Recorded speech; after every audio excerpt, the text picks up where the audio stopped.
Oke, kita akan pertama kali live reaction ya untuk manga Boruto 2 Blue Vortex dari Fan vs Ray. Kenapa kita bikin video seperti ini ya biar update aja sih. Soalnya beberapa kali Andris tuh ngajakin berulang kali tapi akunya yang nggak bisa, kadang Andrisnya yang terlalu malam tuh kan. Jadi ini mohon maaf ya kalau sampainya ada kata-kata aku yang agak kikuk atau agak salah karena ini baru pertama, jadi mungkin kedua, ketiga, keempat lagi kalau udah terbiasa ya mungkin oke lah ya. Jadi kita akan berikan informasi apa aja yang kira-kira udah menjadi bocoran di chapter 15-nya itu akan kita bacakan dan kalian mungkin bisa untuk diskusi di kolom komentar untuk nantinya. Oke. Nah, kita mulai. Di sini di chapter 15 itu sesuai yang dikatakan Ray. Ini catatan ya, disclaimer di sini yang kita bacakan nanti belum tentu yang mana panel-panel yang akan jadi panel utama atau yang kedua, ketiga itu belum tahu. Tapi kita bacakan aja secara yang udah dikasih tahu oleh Ray. Pertama di sini Ray itu udah ngepost itu jam setengah enaman tadi. Di sini tertuliskan Ryu in the color page. Nah, jadi kayaknya di chapter 15 tuh emang Ryu akan jadi di halaman ini ya, halaman pertama, dan dia akan dikasih tahu kayak warna mungkin untuk dia, warna yang sebenarnya. Next, we see a flashback of Gaara, Shinki, Yudo, and other guy. What was his name? Lol. Jadi dia tuh bilang kita melihat kilas balik antara Gaara, Shinki, Yudo, dan salah satu cowok lain. Dia lupa namanya di sini itu siapa. Ini temannya si Yudo itu kali ya. Versus Matsuri and Clawgrim melawan Matsuri dan para Sumiaka. How this Shinki was turned into a tree. Bagaimana Shinki ini berubah menjadi sebuah pohon. Nah, informasi bagaimana Ryu itu muncul kayaknya emang karena momen ini. Jadi dia ngelawan Shinki dan akhirnya salah satu Sumiaka itu memakan tubuh Shinki mungkin. Kira-kira seperti itu dan akhirnya menjadi sebuah pohon. Berikutnya Ray juga mengkonfirmasi Shinki protected Gaara so he got turned into a tree by a claw mark. Shinki melindungi Gaara sehingga dia diubah menjadi pohon oleh dari tanda cakram Clawgrim itu. Nah, jadi emang seperti itu ya, kurang lebih fase atau prosesnya itu ya sama dengan yang dialami Hidari kemarin itu kan, ketika Sasuke juga tergigit oleh salah satu Sumiaka dan lahirlah manifestasinya yakni Hidari. Back the present in the Shikamaru, Kankuro and Sarada are talking. We see a tooth spying. Kembali ke masa sekarang, di mana di sini itu ada Shikamaru, Kankuro, dan Sarada yang sedang berbicara. Kita melihat seekor katak sedang memata-matai. Kayaknya ini scene-nya itu akan melanjutkan bagaimana Shikamaru yang mendapatkan kabar dari Kankuro itu ya, bahwa Sunagakure diserang, dan mungkin kayaknya emang Sarada yang akan diberikan perintah tuh untuk mengunjungi desa Suna itu kan. Dan di bagian ini nanti dalam beberapa panel chapternya mungkin kita akan melihat seekor katak yang sedang memata-matai. Nah, siapa lagi kalau nggak bukan Kashin Koji kan. Ryu can use his iron sand from his claw mark cloth and see code was paying, then pulls him out from the cube of the Shinju dimension. Ryu dapat menggunakan pasir besinya. Ryu dapat menggunakan pasir besinya dari claw mark dan ditanda cakaran miliknya itu dan melihat code yang sedang memata-matainya, lalu menariknya keluar dari kubus dimensi Shinju. Nah, keren banget sih ini. Jadi Ryu itu menggunakan salah satu kemampuannya, pasir besi dari tanda cakaran itu, dan melihat code yang sedang memata-matai, lalu menariknya keluar dari kubus dimensi Shinju. Ini menarik loh, ternyata code itu masih mengawasi mereka dan dia itu kayaknya bakal ada plot twist tuh di akhir cerita nanti. Ryu can use his iron sand. Ini yang tadi, sorry. There is talking between Code and Shinju.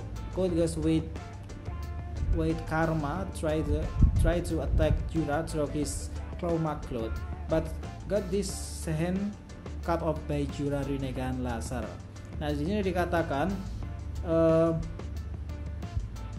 ada pembicaraan antara antara Code dan Shinju ya.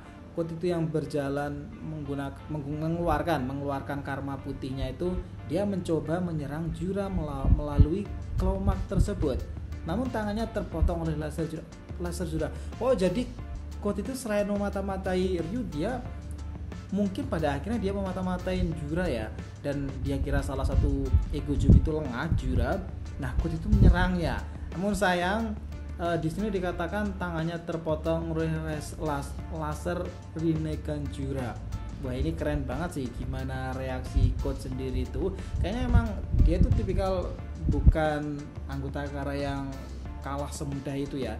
Dia kayaknya masih terus berusaha gimana caranya untuk menghadapi para manifestasi dari Jubi yang dia sendiri ekstra kala itu. Ini bakalan jadi chapter yang menarik sih. Most of the talk between Shinju and Code is Jura and him. Code escaped alive via claw mark. I think Ryu target is Gaara.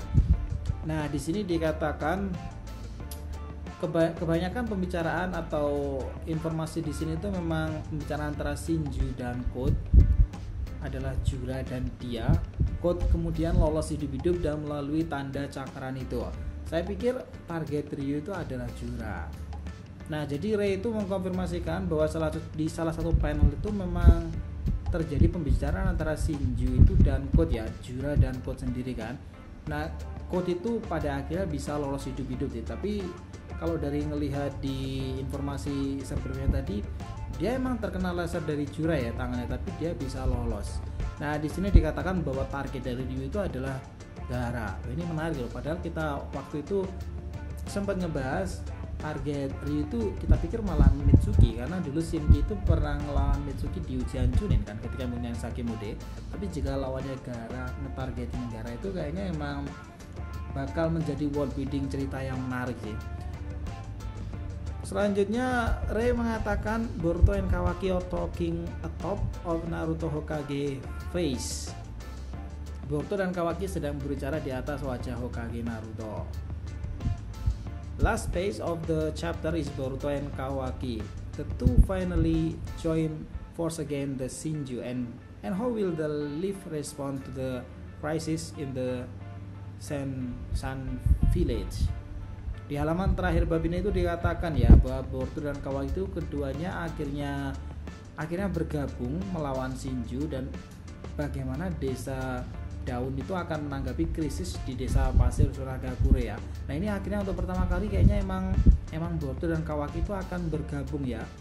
Mungkin ini salah satu di panel yang viral beberapa hari lalu nggak sih, bahwa Boruto itu akan mengajari atau setidaknya memberitahu cara Kawaki itu untuk bertambah kuat ya, dan mungkin disinilah momen akhirnya Kawaki itu setuju untuk bergabung dengan Boruto demi tujuan tuh melawan Shinju. Karena apa?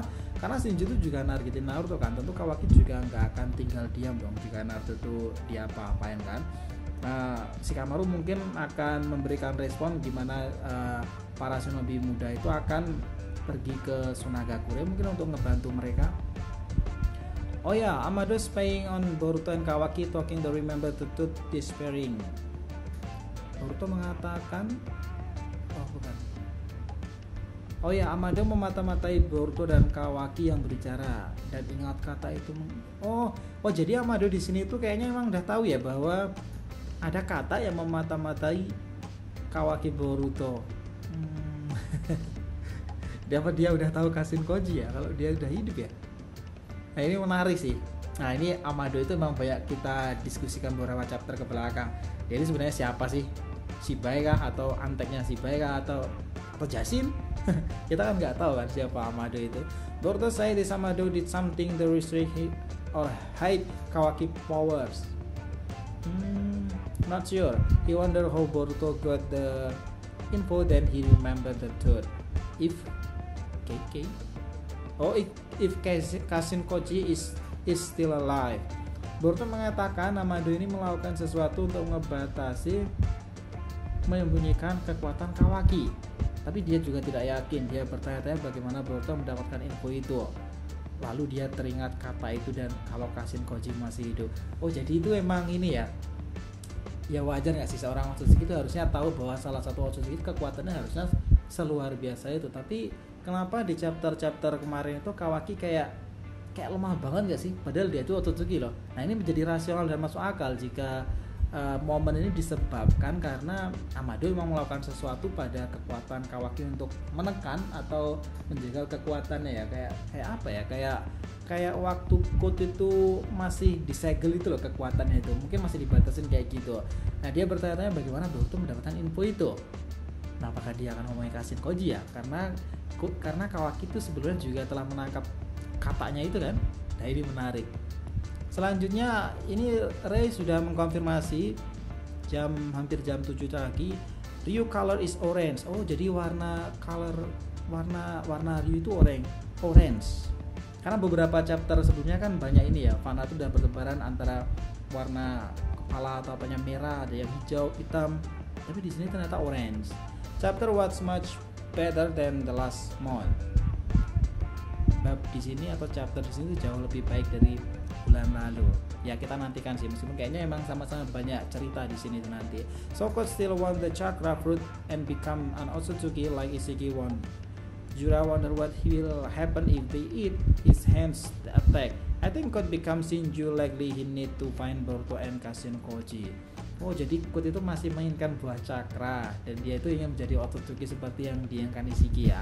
Jura yang bertanya-tanya apa yang akan terjadi jika mereka memakannya sehingga terjadi serangan di sana. I think Kut menjadi antek Shinju. Saya pikir Kut menjadi antek Shinju, dia perlu menemukan Boruto dan Kawaki. Oh jadi emang Kut itu emang masih melanjutkan tekad Otsutsuki yang diwarisi Ishiki itu ya. Dia emang nggak mau kalah pada akhirnya dengan para Ikujubi itu, dan itu yang membuat Jura itu akhirnya bertanya-tanya kan apa yang akan terjadi jika mereka memakannya. Nah itu bakalan jadi plot twist sih, apakah Kut berhasil untuk menangkap salah satu dari Boruto dan Kawaki. Dan kalau untuk Boruto mungkin agak berat ya untuk Boruto dengan kekuatannya yang sekarang ini, apalagi Kut sebenarnya juga udah diajar habis kan dengan Uzuiko, itu belum di versi primanya loh, dia Kut aja udah migrain kayak gitu kan. Mungkin Kawaki mungkin, tapi nggak tahu lah, ini bakal menjadi plot twist yang menarik. Everyone is closing it on Kashin Koji if he meets Sam and as Jiraiya. Oh jadi semua orang itu mungkin memperkirakan di penutup itu kemungkinan Kashin Koji itu akan memiliki atau menemui takdir akhir yang kurang lebih sama dengan Jiraiya.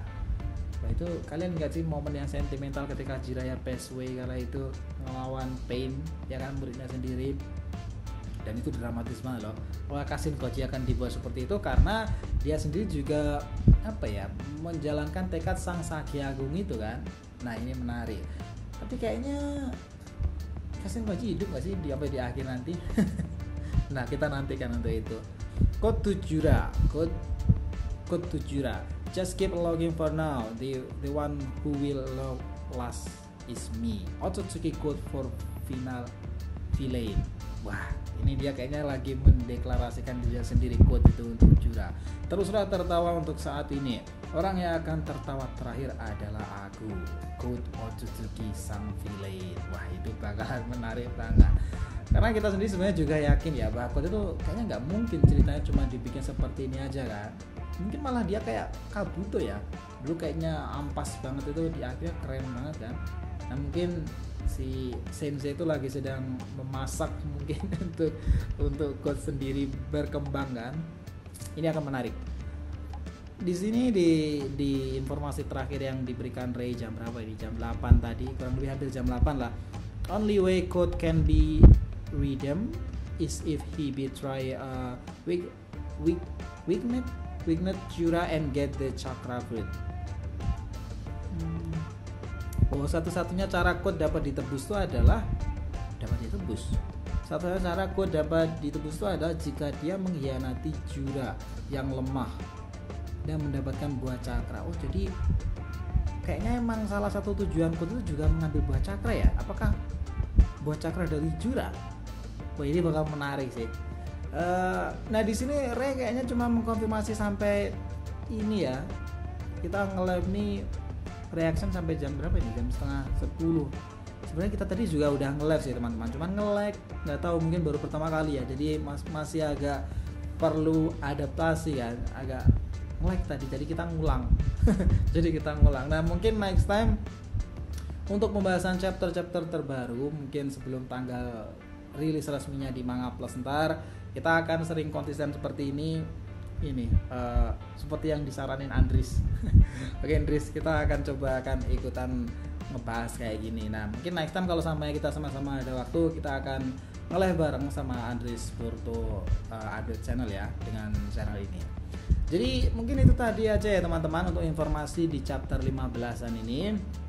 Panel-panelnya itu apakah berurutan, nah ini belum tahu, jadi kita nantikan aja sampai full resminya nanti. Dan sebenarnya pasti juga udah akan ada informasi keseluruhan lah. Nah ntar kita kalau sampai semuanya udah ada, baru kita untuk buat video secara gambarnya. Jadi untuk sementara kita cukupkan dulu ya. Thank you teman-teman udah nonton pertama kali Facecam, meskipun masih banyak terbata-bata itu kan, tapi ya it's okay lah, daripada nggak sekali. Thank you ya, and we'll be come back again.